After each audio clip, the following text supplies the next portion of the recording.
सोचो अगर एक कंट्री हर दिन 2.6 बिलियन डॉलर्स सिर्फ ब्याज देने में जला रही हो, ना स्कूल्स के लिए, ना हॉस्पिटल्स के लिए, सिर्फ पुराने कर्ज का इंटरेस्ट चुकाने के लिए। और ये कोई पुअर कंट्री नहीं है, ये है यूनाइटेड स्टेट्स ऑफ अमेरिका। सिर्फ 2025 के लास्ट 3 मंथ्स में यूएस गवर्नमेंट ने 276 बिलियन डॉलर्स सिर्फ इंटरेस्ट पेमेंट्स में खर्च कर दिए। और 2026 में एक्सपर्ट्स कह रहे हैं कि ये नंबर 2 ट्रिलियन डॉलर्स क्रॉस कर सकता है।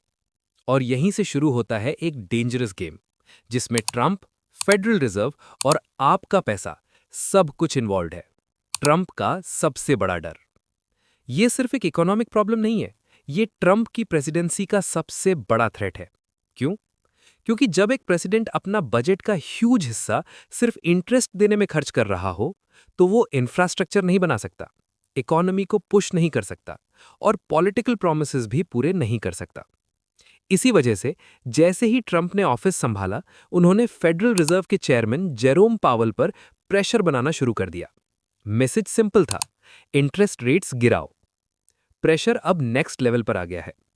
शुरू में यह प्रेशर सिर्फ ट्वीट्स और स्पीचेस तक लिमिटेड था, लेकिन फिर चीजों ने एक डेंजरस टर्न लिया। डिपार्टमेंट ऑफ जस्टिस ने जेरोम पावल के अगेंस्ट इन्वेस्टिगेशन स्टार्ट कर दी। ऑफिशियल रीजन कुछ और बताया गया, लेकिन फाइनेंशियल वर्ल्ड ने इसे एक ही सिग्नल के तौर पर देखा। फेड अगर प्रेसिडेंट के खिलाफ गया तो कॉन्सिक्वेंसेस होंगे। टेक्निकली पावल का टर्म स्प्रिंग 2026 में खत्म हो रहा है, लेकिन प्रॉब्लम यह है कि इवन उसके बाद भी वो फेडरल रिजर्व बोर्ड का मेंबर रह सकता है और एक्स चेयर होने की वजह से उसका इन्फ्लुएंस काफी स्ट्रांग रहेगा। इसलिए ट्रंप के लिए सिर्फ टर्म खत्म होना इनफ नहीं है, उन्हें पावल को कंप्लीटली साइडलाइन करना है। ट्रंप क्या चाहते हैं? अगर ट्रंप अपनी स्ट्रैटेजी में सक्सेसफुल हो जाते हैं तो 3 चीजें हो सकती हैं। इंटरेस्ट रेट्स शार्पली नीचे जा सकते हैं, फेडरल रिजर्व मैसिव स्केल पर यूएस ट्रेजरीज खरीदना शुरू कर सकता है और इसका इंपैक्ट पड़ेगा आपकी सैलरी पर, आपकी सेविंग्स पर और पूरी ग्लोबल इकोनॉमी पर।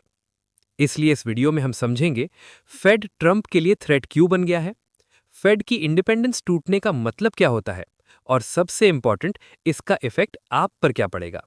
अमेरिका की रियल प्रॉब्लम है इंटरेस्ट पेमेंट्स। अब नंबर्स समझते हैं।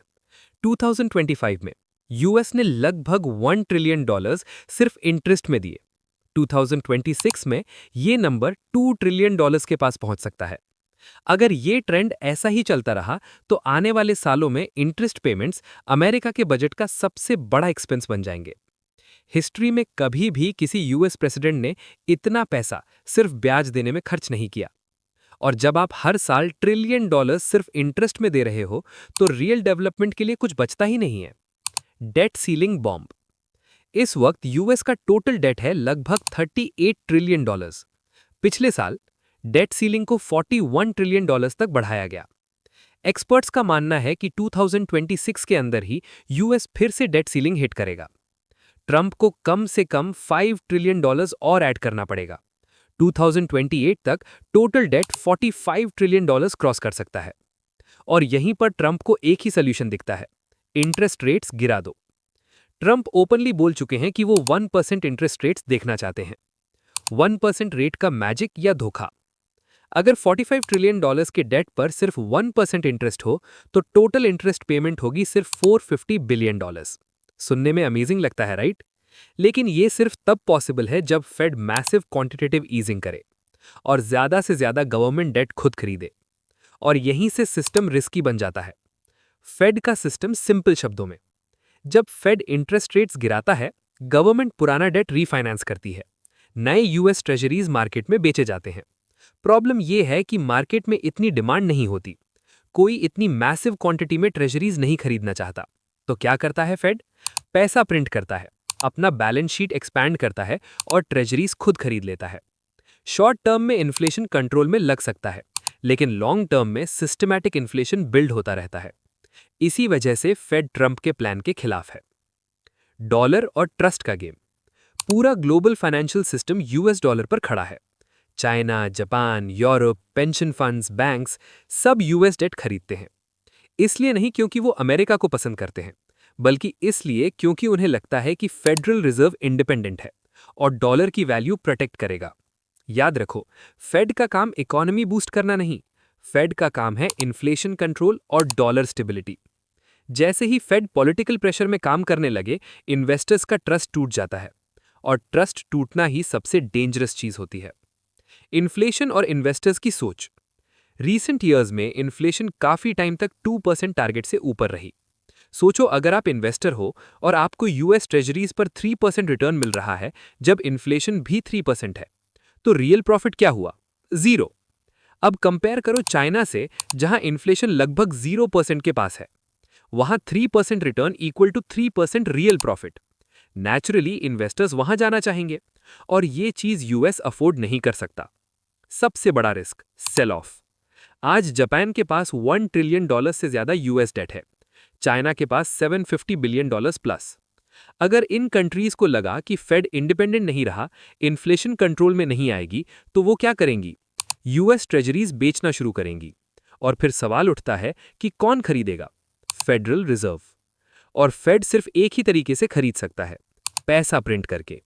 और यहीं से शुरू होता है एक ऐसा चेन रिएक्शन जो पूरी ग्लोबल इकोनॉमी को रीसेट कर सकता है। Final thought. इसलिए ये सिर्फ ट्रंप वर्सेस फेड की स्टोरी नहीं है, ये स्टोरी है आपकी सेविंग्स की, आपकी जॉब सिक्योरिटी की, और फ्यूचर इकोनॉमी की। फेड की इंडिपेंडेंस सिर्फ एक टेक्निकल कॉन्सेप्ट नहीं है, ये एक लास्ट सेफ्टी वॉल है जो डॉलर, इन्फ्लेशन और ग्लोबल ट्रस्ट को संभाल के रखे हुए है। अगर ये वॉल गिर गई तो उसका इंपैक्ट सिर्फ अमेरिका पर नहीं, पूरी दुनिया पर पड़ेगा। सोचो, जब एक कंट्री अपनी इनकम का बड़ा हिस्सा सिर्फ पुराने कर्ज का इंटरेस्ट देने में लगा दे, तो फ्यूचर के लिए क्या बचता है? आज ये डिबेट ट्रंप वर्सेस फेड की लगती है, लेकिन असल में ये फाइट है short term politics versus long term stability की। अगर फेड पॉलिटिकल प्रेशर के नीचे आ गया, तो शायद इंटरेस्ट रेट्स थोड़े टाइम के लिए गिर जाएंगे, लेकिन उसकी कीमत हम सब महंगी चीजों, वीक सेविंग्स और अनस्टेबल इकोनॉमी के फॉर्म में चुकाएंगे। इसलिए ये सिर्फ अमेरिका की प्रॉब्लम नहीं है, डॉलर ग्लोबल करेंसी है। अगर डॉलर हिला तो दुनिया हिलेगी। अब सवाल आपसे है, क्या आपको लगता है कि फेडरल रिजर्व को कंप्लीटली इंडिपेंडेंट रहना चाहिए, या फिर गवर्नमेंट को राइट होना चाहिए इंटरेस्ट रेट्स कंट्रोल करने का? अपना ओपिनियन कमेंट्स में जरूर लिखना, क्योंकि ये सिर्फ इकोनॉमिक डिस्कशन नहीं है, ये फ्यूचर का डिसीजन है। अगर आपको ऐसे डीप रिसर्च बेस्ड एक्सप्लेनर्स पसंद आते हैं, तो वीडियो को लाइक करो और चैनल को सब्सक्राइब करना मत भूलना, क्योंकि आगे आने वाले टाइम में ये डिसीजंस आपके पैसों से जुड़े होंगे। मिलते हैं नेक्स्ट वीडियो में।